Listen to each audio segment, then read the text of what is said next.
After that afternoon on I-35, nothing in his life felt like it belonged to him anymore. General Marcus Thompson stood alone at the window of a high-rise hotel in downtown Austin, fingertips resting on the cool glass. 16 floors below, the city moved like any other Thursday night. Office workers cut across Congress Avenue, a food truck line snaked around the corner, and near the Capitol steps, a small group held cardboard signs that read, "Marcus Thompson, act no badge above the law." People walked past those signs without looking up. No one glanced at the hotel window. No one recognized the tall black man in the pressed dark suit, the 4 silver stars pinned over his heart. In his head, the city noise faded. All he could hear was a woman's voice, sharp and shaking. "On your knees, hands where I can see them." He could still feel the ring of a gun barrel against his temple, the baked gravel of a Texas shoulder under his palms, the weight of a million unseen eyes watching through a teenager's phone. 18 minutes on the side of a highway, replayed on every screen in America, and somehow the quiet afterward felt louder. 40 miles south, under a flickering shell sign off that same interstate, Laura Hendress pushed a gray mop across a stained concrete floor. The blue uniform was gone. The badge was gone. All she had now was a $10 name tag that said Laura and a graveyard shift that smelled like gasoline and burnt coffee. A semi roared past on I-35. Far off, a siren wailed, then faded. Laura froze anyway, hand tightening around the mop handle until her knuckles went white. For a split second, she saw dust, helicopters, a black SUV boxed in by black trucks and uniforms she could never outrun. She blinked hard, and the image snapped back into a row of humming refrigerators and a rack of stale donuts. In a cramped kitchen in San Marcos, Jamal Carter sat at a wobbly table with a beat-up laptop open in front of him. 17, skinny, still in his work shirt from the car wash. On the screen, a college application form blinked impatiently. He scrolled to the section labeled Activities and typed slowly. Civic Journalism, I-35 live stream. His cursor hovered there. A whole state knew him as that kid with the phone, the boy whose hands shook while a gun hovered inches from a stranger's head. The video had been clipped, debated, praised, hated. Politicians said his name into microphones. Strangers sent threats to his inbox. He had never wanted any of it. At the other end of town, in a spare bedroom in a tidy brick house, 14-year-old Sienna Hendress sat cross-legged on a borrowed bed, the television light strobing blue and white across her face. The news channel was running an anniversary package, the I-35 incident. 6 months later, they showed the clip again. Her mother, jaw tight, sunglasses on, pistol outstretched, the black man on his knees, the helicopters coming in low. A split screen of outraged anchors and solemn experts. Sienna's expression did not change. Her eyes were rimmed red, but no new tears fell. When the camera zoomed in on badge number 472, she reached for the remote and turned the sound down until the room was almost silent. On the TV, her mother's mouth moved. In Sienna's chest, something she used to call pride sat like a stone. After 18 minutes on a sunburned strip of concrete, Texas had changed its laws, its training, its talking points. But for the people who had actually been there, those 18 minutes had never ended. You are watching The Echo. Before we go any deeper, where are you watching from tonight?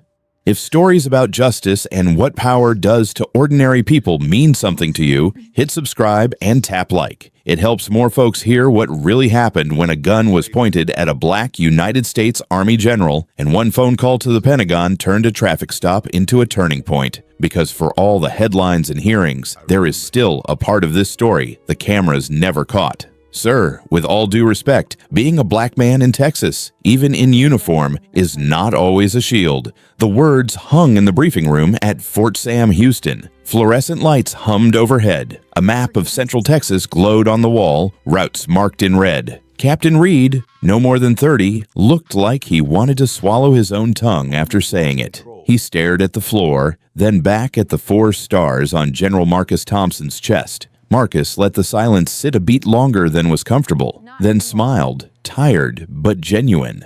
40 years in uniform taught me one thing, Captain, he said. If you stay calm, follow protocol, the system holds. Reed's jaw flexed. With respect, sir, the system does not always see the same thing we see. Marcus did not answer that. He closed the folder in front of him instead. San Antonio to Austin is a straight shot. Federal plates, cleared route. I will be fine. He had told himself some version of that sentence his whole life. He grew up in a shotgun house in Shreveport, Louisiana. Tin roof, thin walls, nights full of trains and arguments from the next room. He had joined the Army at 18 because it was either that or watching his mother work herself into an early grave cleaning other people's floors. Iraq, Afghanistan, promotions, the long climb through a system that did not expect a kid from his block to make colonel, much less general. Somewhere along the way, he buried friends, then a son, killed in a training accident stateside that no enemy ever claimed credit for. What the Army gave him more than medals was ritual, order. In the hotel outside the base, he woke at 4:45, sat on the edge of the bed, and breathed for 10 minutes, counting each inhale like it was the only thing he could control. Then coffee, then a call to his wife in D.C., her voice soft with sleep. On better weeks, he flew home and drove out to the cemetery alone, fingers tracing the letters on his boy's stone. On Texas roads, off-duty, he ditched the dress blues. Gray t-shirt, clean jeans, running shoes, nothing fancy. The only thing that gave him away was the posture. That and the black SUV with the government plates. They know who I am, he told himself, looking at the keys on the nightstand. And if they do not, the badge in my wallet will explain it. He knew better, of course.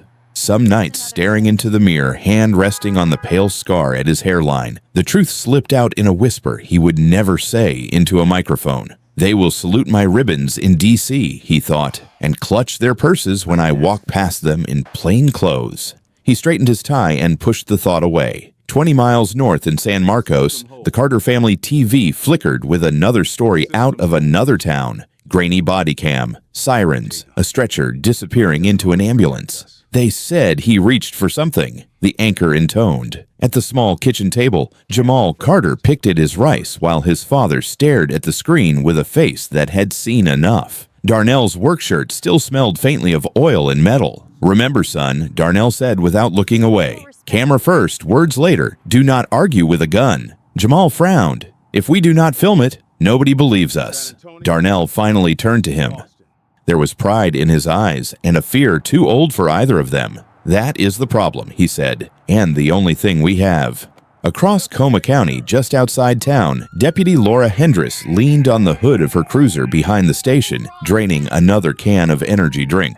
Her hands shook a little. She blamed caffeine, not the fact that she had not slept properly in weeks. The divorce papers were final. Sienna was staying with Laura's sister for a while. The complaints in her personnel file had their own drawer now. 5 separate reports, all with the same pattern. Young black men pulled over for nothing that stuck. Charges quietly dropped. Settlements signed in rooms she never had to walk into. Sheriff Harlan Brooks had sat her down after the last one. A talk, not a write-up. "You're a good cop, Laura," he had said. "You just run hot. People these days are touchy. Phones everywhere. You have to be smarter."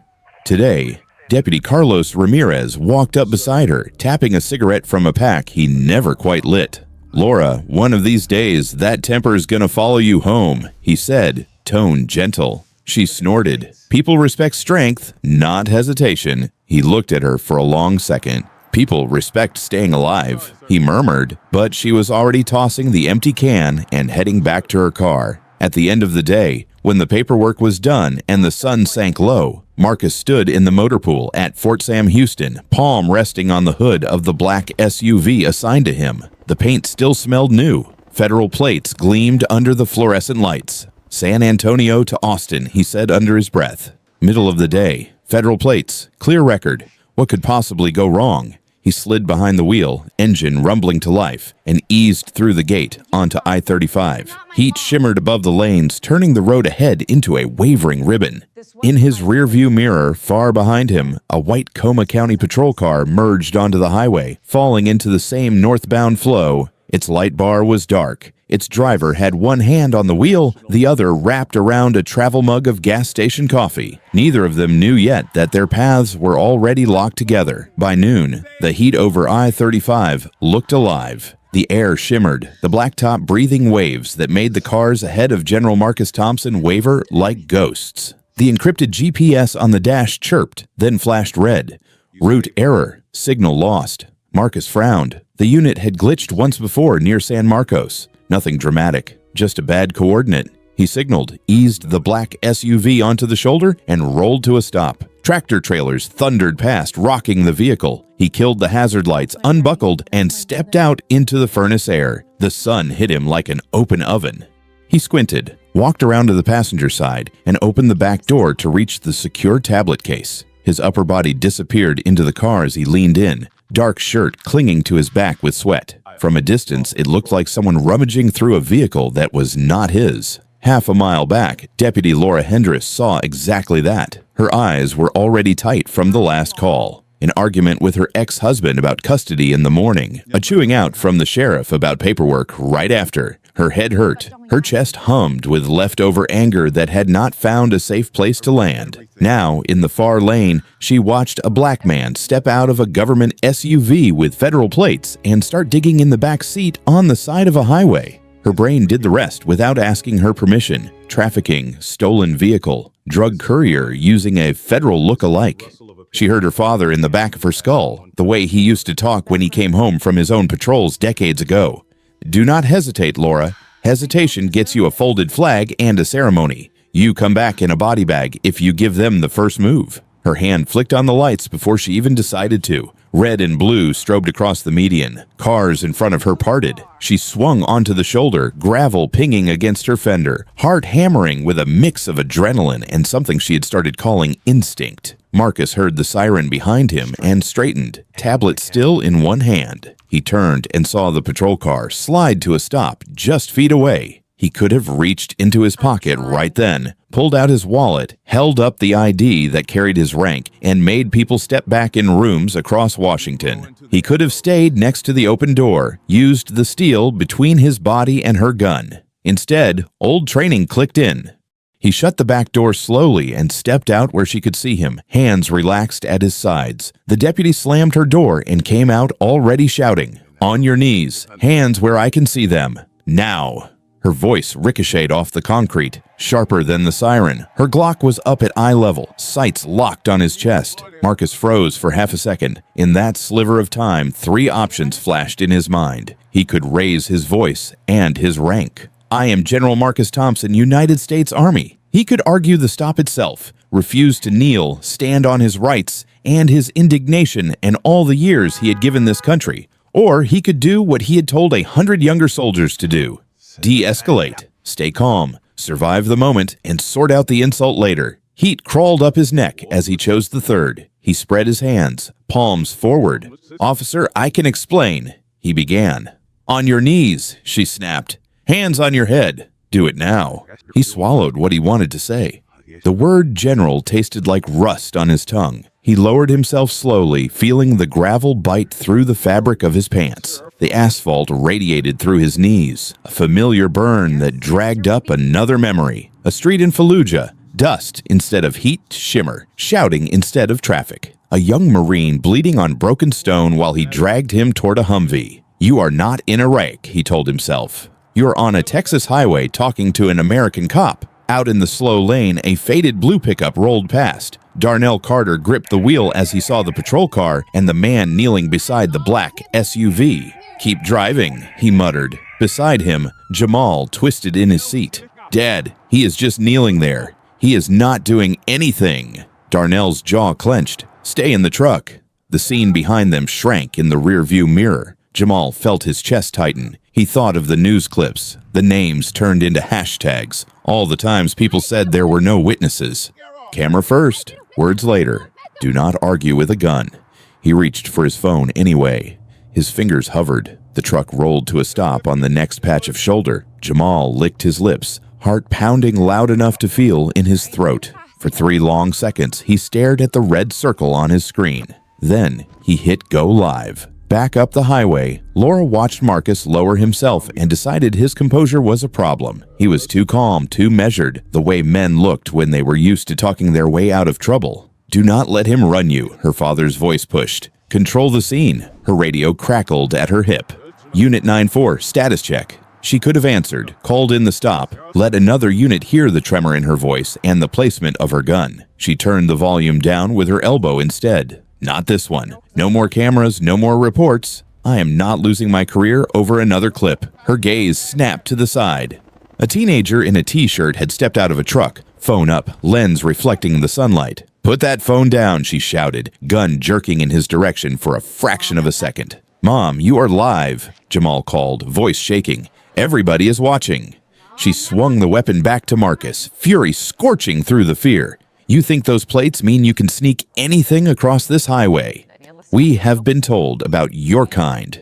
Your kind. The words hit him harder than the sun. He felt the heat in his face, the humiliation of kneeling on his own soil while a woman wearing the same flag he served pointed a gun at his head. For a heartbeat, anger pushed up, bright and dangerous. He could feel it, like a trigger, under his own finger. All the funerals, all the folded flags, all the times he had told his men to trust a system that now had him on his knees. He swallowed it down, inch by inch. "Mom," he said quietly, "keep your finger off the trigger. No one here needs to get hurt today." She stepped closer instead. The barrel brushed his temple. Gravel dug into his palms. He turned his head just enough to see the boy on the shoulder, the phone held in both hands like it weighed more than a rifle. "What is your name, son?" Marcus asked, voice barely more than breath. "Jamal," came the answer. "Keep filming, Jamal. History is watching." The boy's eyes went wide. He swallowed hard. The red live icon burned in the corner of the screen. His hands shook, but he did not lower the phone. The red circle in the corner of Jamal Carter's screen ticked past 30 seconds. Then a minute. At first, there were maybe 24 people watching. A cousin in Houston, a couple of friends from school, some random usernames with no faces. The chat crawled slow. What is happening? He just standing there. Yo, this feels wrong. The longer Jamal held the phone up, the more the heat crawled down his spine. He could hear his own breathing over the highway noise, could feel the way the pistol in the officer's hands never stopped tracking the man on his knees. Then the numbers jumped. 50 viewers. 100. 200. The chat sped up. Where is this zoom in on her badge? Who is that dude? Is that a government plate? Jamal swallowed hard and obeyed strangers he had never met. He pinched the screen, zooming in on the gold oval on the deputy's chest, then on the federal plate on the SUV, then back to the gun at the man's temple. His hands were shaking so badly he had to lock his elbows to keep the frame steady. He should stop. He should hit the red button and pretend he had never seen any of this. Instead, he heard the man's voice again, calm and steady, like a coach in a huddle. "Keep filming, Jamal. History is watching." The viewer count rolled past 1,000, then 5,000. Hashtags began to form in the chat. Tag this I-35. Justice guy in the car looks important. Gun at a general. Across the southbound lanes, a Coma County cruiser cut across traffic and dove to the shoulder in a spray of gravel. Deputy Carlos Ramirez jumped out before his car fully rocked to a stop. He had heard the status check go unanswered. He had seen the flashing unit pinned on the map. He had not expected this. Laura stood with her weapon pressed inches from a black man's head, his hands cuffed behind him, the sun baking his shoulders through a gray t-shirt. A black government SUV idled beside them, federal plates throwing back the light. For a second, Carlos could not move. Every briefing bulletin he had skimmed in the last month seemed to slam into place at once. VIP transit, San Antonio to Austin, vehicle assignments. Sirens wailed in his memory not from this road, but from that training room slide deck. One image of a 4-star general shaking hands with the president. Caption, General Marcus D. Thompson. "Laura," he called, voice higher than usual. "What are you doing?" She did not look at him. Her eyes were locked on the man in the gravel. "Back up, Ramirez. I have got this." Carlos stepped closer, enough to see the man's face, the controlled breathing, the set jaw, the familiar line of the scar at his hairline that he had seen in that Pentagon photo months ago. "Sir," Carlos said, blood draining from his face. "Is your name Marcus Thompson?" The man did not nod, restrained even now. He just held Carlos's gaze, and that was answer enough. Carlos's stomach dropped. "Laura," he hissed, "drop the gun. That is a 4-star general." She blinked like he had spoken another language. "You are kidding me. This is some con." Carlos moved behind her, one hand out, not touching her weapon, but close. "Badge number 472, he shouted without thinking, loud enough to hit Jamal's microphone. Officer Laura Hendress, stand down. Now. The chat exploded. Oh my God. He said General Google says Marcus Thompson is 4-star gun at a general is real. Marcus felt the cuffs biting his wrists. He could almost hear Captain Reed back at Fort Sam warning him about Texas stops. For a heartbeat, shame burned hotter than the asphalt. I am Deputy Ramirez, Coma County, Carlos said, forcing his voice steady. Sir, I am going to unlock these cuffs. Slowly. He stepped around Laura, hands visible, and eased the metal off Marcus's wrists. The deputy's keys rattled, a nervous tremor he could not hide. Officer Hendress, you will holster that weapon right now, he said, lower so only she could hear. You have no idea how bad this is. Laura's pulse pounded in her ears. All she could see was the phone, the boy, the red live icon. All she could hear was her own career collapsing if this went viral like the last complaints. If that kid posts this, I am done, she thought. She did not holster the gun. Marcus flexed his hands, the blood returning in dull pins and needles. Ramirez pressed a black phone into his palm. Smaller than his personal cell, heavier than it looked. The encrypted line. Sir, Carlos murmured, you need to call your people. For the first time since he had kneeled, Marcus shifted his weight back onto his feet. The barrel still hovered, but he could breathe a fraction easier. He punched in a number from memory. When the line clicked, his voice lost any trace of strain. Major Vasquez, he said, this is General Thompson, code black, coordinates I-35 northbound, mile marker 214. Weapon at my head. Officer in violation during federal transit. On the other end of the call, in a secure room 3 time zones away, chairs scraped back from a long table. Fingers flew across keyboards. Lock those coordinates. Major Elena Vasquez snapped to the room. I want eyes on that stretch of highway now. Quick reaction force in the air in 5. Screens lit up with satellite feeds.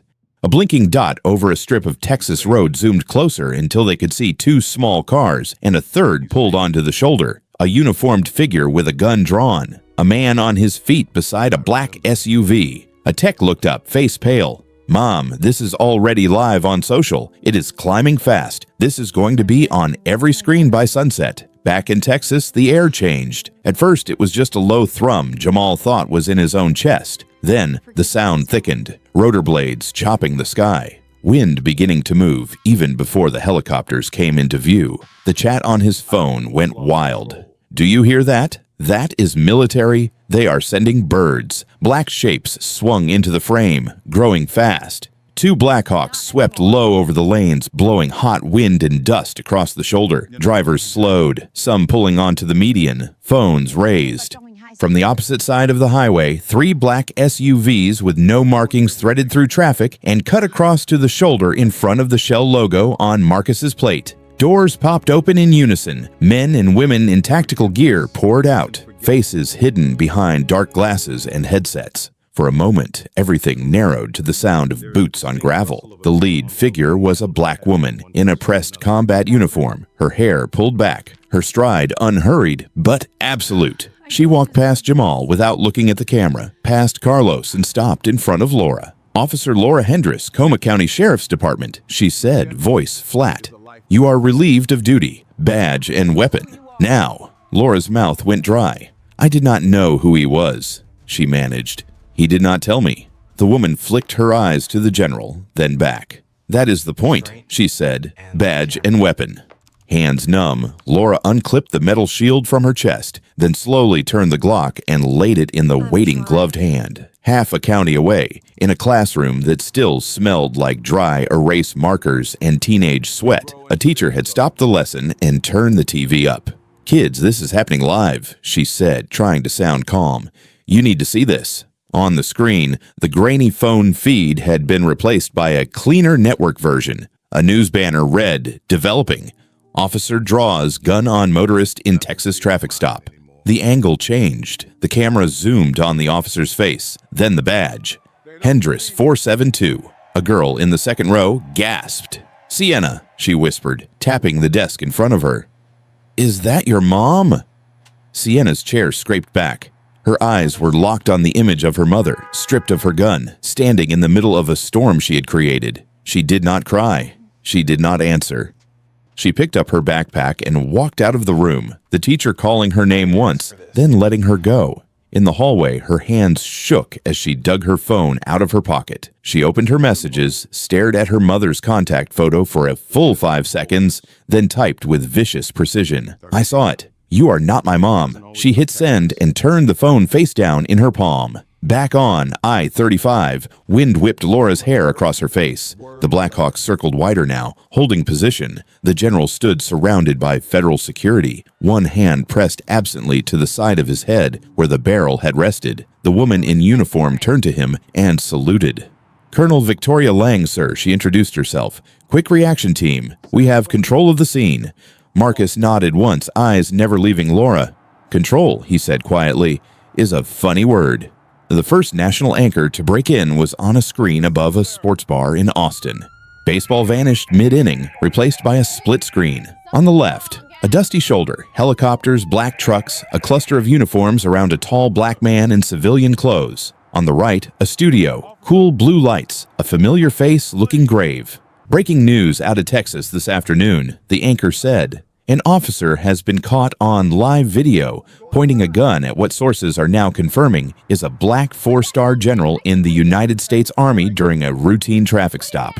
Across living rooms and break rooms and waiting rooms in every time zone, people stopped what they were doing and stared. And for the first time, the wave of consequence moved beyond the gravel and the heat of I-35, rolling out into a country that had not yet decided what to do with what it was seeing. By the time the dust settled on I-35, the real storm was already forming in offices far from the highway. In a glass tower in downtown Dallas, a team from the Civil Rights Division of the Department of Justice sat around a long table. A stack of manila folders lay in the center, each one stamped with the same name, Officer Laura Hendress. A lawyer with gray at his temples slid the top file open. Inside were 5 complaints that had never seen daylight, all closed, all stamped with phrases like insufficient evidence and subject declined to pursue. Every complainant was a person of color. Every stop began with minor or invented reasons. Broken taillight that worked, failure to signal on an empty road, smell of something that was never found. The lawyer read aloud from one deposition, voice flat. Pulled from vehicle, searched without consent, charges dropped, settlement signed. 3 weeks later, in a federal courtroom, a judge in a black robe read a different number into the record. Total damages awarded to the plaintiffs in these consolidated cases will be $750,000. The reporter from the local paper scribbled it down. In living rooms across Texas, older viewers shook their heads, some angry, some just tired. Another one, they muttered, been happening for years. On Capitol Hill, far from the Texas heat, General Marcus Thompson sat in full dress uniform at a polished table. Television cameras lined the back wall. Senators with flag pins and practiced expressions filled the dais. Behind him, a large screen showed a frozen frame from Jamal's live stream. A black man on his knees by a black SUV, a gun inches from his head. General Thompson, a senator began, in your view, is this incident an isolated abuse or something broader? Marcus looked up, eyes steady. Racism in uniform is not a local glitch, he said. It is a national wound. The room went quiet. Pens stopped. You do not fix a wound like this with statements, he continued.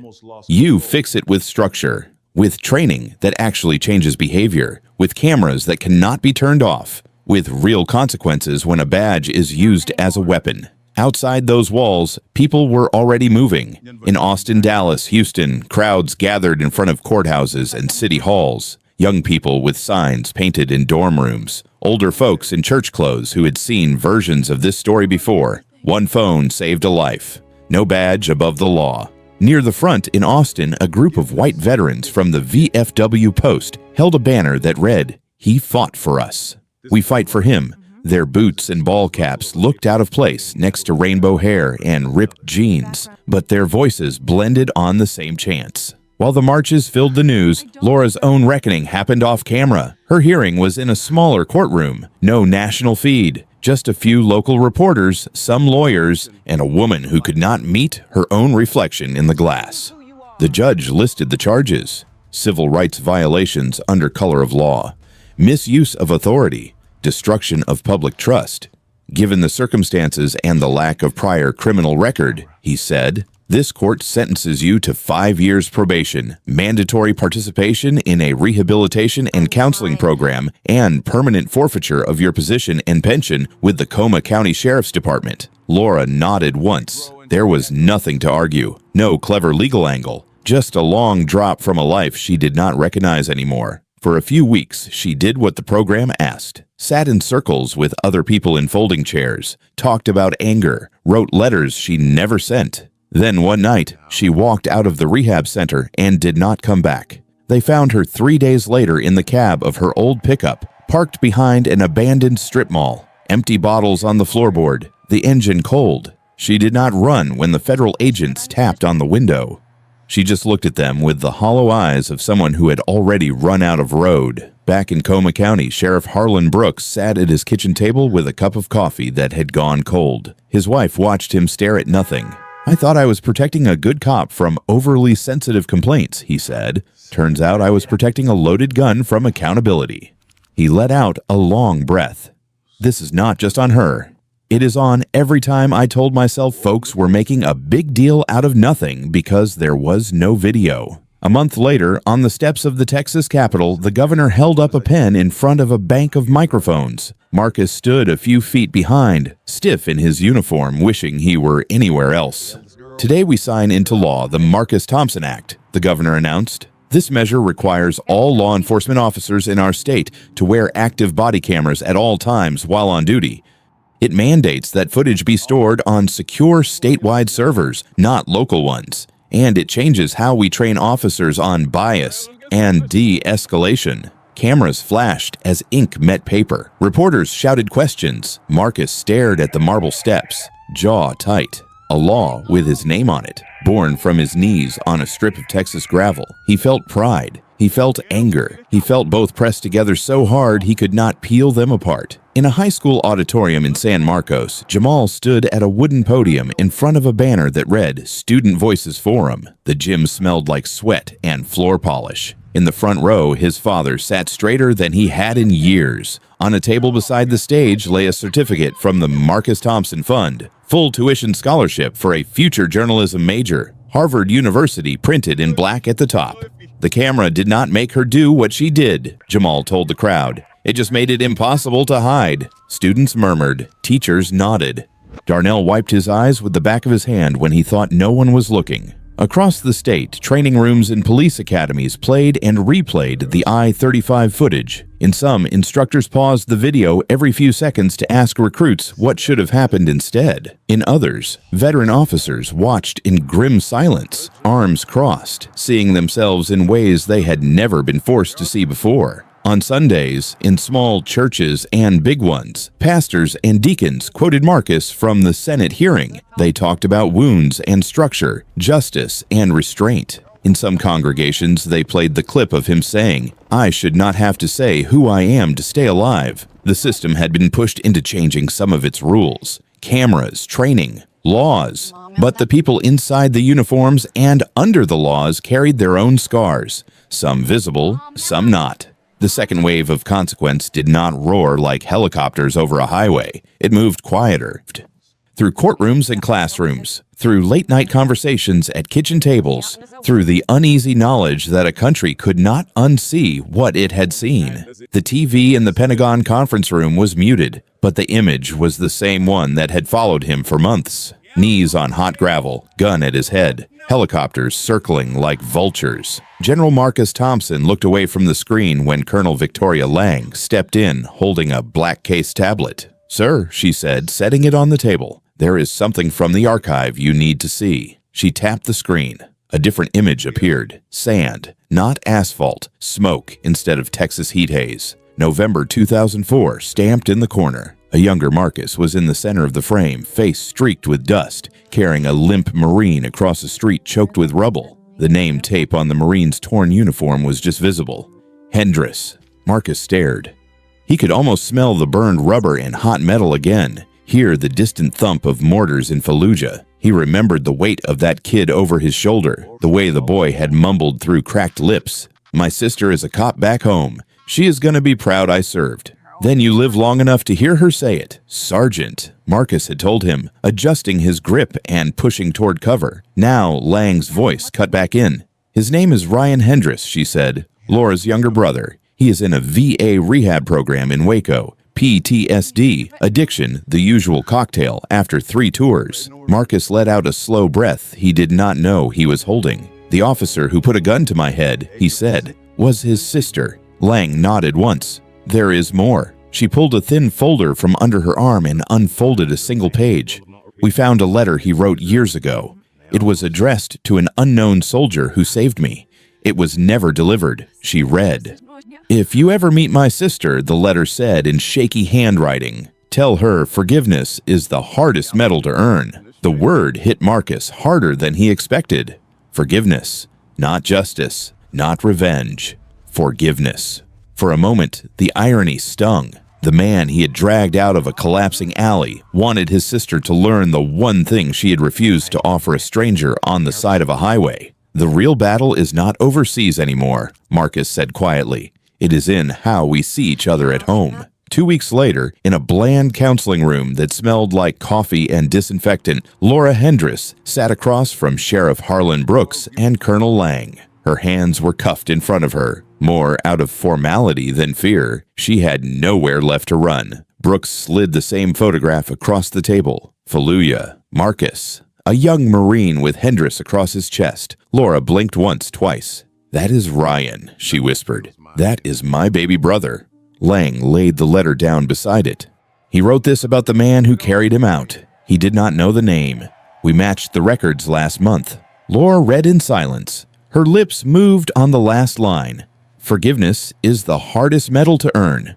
Her shoulders shook. Tears hit the paper in dark drops. He saved my baby brother, she choked out, and I pressed a gun to his head. For the first time, she saw the full shape of what she had become. All the anger at a broken marriage, at a brother who came home addicted, at a world that felt out of her control. Somewhere along the way, she had stopped seeing faces and started seeing targets that looked like him. I thought I was just being tough, she whispered. I turned into the thing that almost killed him. Later, alone in his hotel room in Austin, the sound off on yet another replay of the I-35 clip, Marcus sat on the edge of the bed and stared at his own image on the screen. He realized the worst part of that day was not how close he had come to dying. It was how close he had come to letting his justified rage take over, to standing up, shouting his title, using every ounce of power he had to crush a woman who was already broken and did not know it yet. He had spent a lifetime building restraint. On that highway, for a heartbeat, he had felt it slip. He was not the villain, Marcus said quietly to the empty room, thinking of Ryan. She was not a monster. He looked at himself, kneeling in Texas dust, at Laura's shaking hands, at the gun that should never have been that close to his head. But their choices drew lines no uniform can erase. 6 months after I-35, the Shell station off exit 214 looked like any other tired stop on the interstate. Bug-splattered pumps, a buzzing neon sign that never quite decided if it was on or off. Night trucks rolled in, tanked up, rolled out. Most of the people who passed through never noticed the woman with the mop.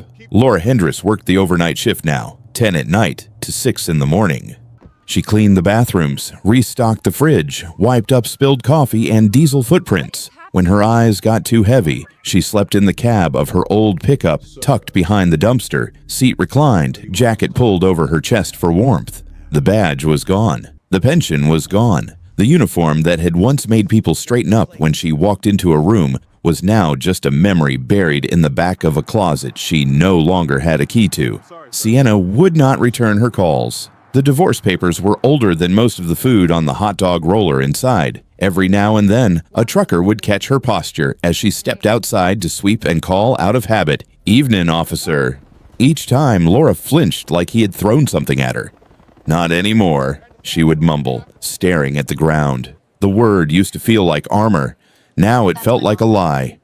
On the other side of the state, in rooms with chandeliers and carpet thick enough to swallow a boot, General Marcus Thompson wore the weight of a different kind of uniform. He shook hands in Washington. He sat on panels labeled Reform and Accountability. The president draped the Presidential Medal of Freedom around his neck in a quiet ceremony, the cameras catching the moment his eyes lowered, more out of habit than humility. Everywhere he went, introductions came with the same line. "This is General Thompson. You know him from the I-35 video." No one remembered the battles he had fought before. When he walked down a sidewalk in D.C., strangers nodded with recognition that had nothing to do with Fallujah or Kandahar. It was all gravel and gun barrel and hashtags now. He counseled younger officers. He met with activists. He sat through meetings where people who had never worn a uniform told him what the incident meant.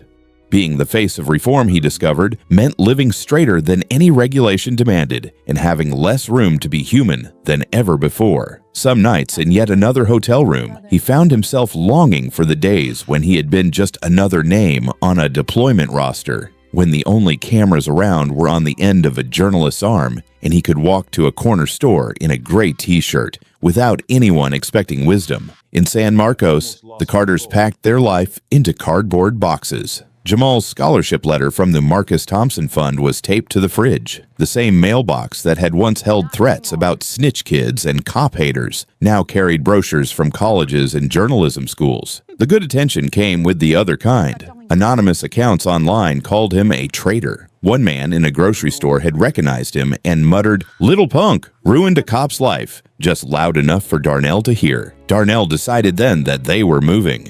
A different district, a different school, somewhere Jamal could graduate without being that kid with the video every time he walked into a room. "There is a cost to telling the truth, son," he said, loading a box into the truck, "but I am still glad you paid it."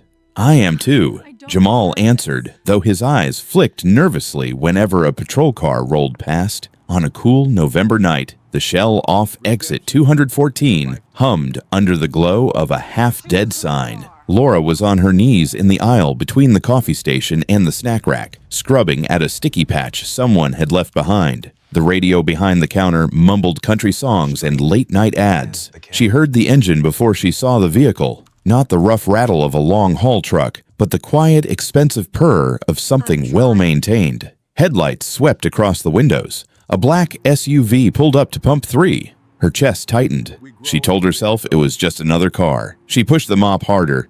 The bell above the door chimed. Cool air and the smell of gasoline drifted in. Footsteps, measured and steady, crossed the tile. "Excuse me," a man's voice said. She stood up too fast and almost slipped. "Yeah, sorry, I will get out of your way," she said automatically, eyes still on the floor. "Laura," he said. Her head snapped up. General Marcus Thompson stood 3 feet away, not in uniform this time, but in a plain dark jacket and slacks. The 4 stars were gone from his chest, but she would have known that face anywhere. She had seen it on every screen in America and in the worst part of her dreams. For a second, neither of them spoke. The fluorescent lights buzzed. The gas pump clicked as it started to run. "I did not know you would be here," she managed. "Neither did I," he said. "I was just passing through. Needed gas." She laughed once, a sharp, broken sound. "Story of my life. Just passing through." Up close, he could see the years that had dropped on her all at once. The lines at the corners of her eyes, the way her shoulders rounded inward now instead of squaring up. She looked less like the woman who had screamed at him on the side of the road, and more like someone who had been hanging on to a ledge for too long. "I heard about the fund," she said, fingers twisting in the rag. "About the scholarships. Jamal, right. He is going to Harvard." "He earned it," Marcus said. "He carried more that day than most people will in a lifetime." Laura swallowed. "I ruined everything," she whispered. "My job, my daughter, my name. I do not sleep. I hear myself shouting. I see you on the ground every time I close my eyes." He watched her for a long moment. "I forgave you on I-35, he said quietly. "Long before the lawyers, before the hearings. But forgiveness is not the same as forgetting. You still have work to do." She blinked at him. "I do not know where to start." "Start with the truth," he said. "Tell your daughter everything. Not the story you have been telling yourself. The real one." "She will not talk to me," Laura said. "She told people I am dead." "Then right," he answered. "You owe her honesty, not a defense. Her eyes filled. She used to say I was the bravest woman she knew, she said. Now she pretends I am not there. Then give her a reason to bring you back, he replied. He reached into his coat and pulled out a worn envelope, edges softened by handling. Your brother wrote me last month, he said. Ryan, he asked me to give you this. Her hands trembled as she took it. She unfolded the paper, recognizing the shaky handwriting at once. Laura, you once told me there are two kinds of battles, the ones you win with bullets and the ones you win with honesty. I lost mine for a long time. I'm trying to fight again. It is your turn now. Forgive yourself, sis. You are the only one still holding the trigger. Love, Ryan. Laura pressed the letter to her chest, as if she could put it back where her heart should have been. I do not deserve that, she said. Any of it. No one does, Marcus said. That is why it is called forgiveness. Outside, the pump clicked off. The night air slipped in around them, cooler than the afternoon furnace they both remembered. Do you remember what I told you that day? He asked. She wiped her face with the back of her wrist. That restraint is the most powerful weapon on Earth. It still is, he said. Back then, you could not control your anger. Maybe now you learn to control your peace. She gave him a small, crooked smile. I mop floors, she said. That is my peace. He glanced at the damp tiles. Then keep them clean, he answered gently. Somebody has to. He turned toward the door. She took a step after him. General, she called, do you think redemption is real? He paused with his hand on the handle. The station lights reflected in the glass in front of him.